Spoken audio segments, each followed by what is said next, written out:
I am going to tell you what I do when I drive. You see, there are some basic fundamentals for all the racing made. These are aspects that relate to human capabilities and how the human works. For example, being a car or bike sports, you always have to look to where you want to go and not anywhere else.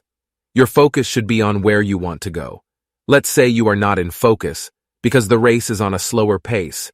You should go to where your eyes are pointing or looking. You must gain the habit to know where your eyes are looking, and to where you look, that's where you will go. The curves on a road are the main point here. On any road, any track, you don't need any of this info for a straight. So bottom line, you look where you want to go in a curve, and where you want to come out of a curve. Where do you want to be when exiting the curve? That's where you point your eyes. The second rule is to approach a standard curve, one that is simple, always the same way, open wide and close. If a curve is to the right and you don't see the apex is the most closed point on a curve, and you don't know the track, don't wait for the apex to appear for you to decide what trajectory should you put your car in. It will be already too late. If you're looking for the apex, chances are very high that you are in the inside of the curve because it is the closest distance for your eyes to see the apex. You should instead look for the angle of the curve, meaning to the opposite side of the apex. Where does the dirt start? There you can position your car wide to the apex, even if you can't see it yet. It will come, and when it does, you only have to point the car to it, but until then, you use the available wider part of the curve until you can see the apex. This is especially useful for tracks and roads you don't know. The third and final point of this segment is to know what the rear of your car is doing. This is valid for all the cars, but there are big differences when it comes to drivetrain, or if a car has traction to the front wheels or to the rear wheels, and where the engine is located.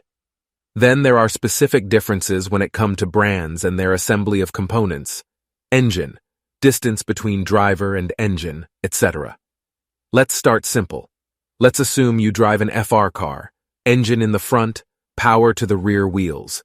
Your focus should be in knowing what the rear is doing, and what will it do if you do a specific movement on your wheel. The basics with the rear is this. When you turn your wheel to the right, the rear goes to the right, but with delay. If you spend too much time with a wheel to the right, the rear will eventually catch up to the point you turned your wheel initially, but by that time you are already facing the point where the rear came from. You should consistently make micro adjustments to the wheel to prevent the car from going to a point of no return, but you should not fight or impose force to the wheel if it's not needed. One of the best ways to control the rear is not to fight with the wheel, but micro-adjusting it and not force it. It's like juggling balls. You don't stop to think the next movement. You adjust your movements and keep going. I hope this was useful to you. This is oriented for any driver but targets most the initiate driver with zero experience. Of course, you can improve doing the most important step, that is getting the habit of knowing where your eyes are looking. You go to where your focus is, but you can be very specific on which part of the exiting curve you want to be at if you orient your eyes to it. If you like this content and would like to hear more, leave a comment or drop a like. Until next time, thanks.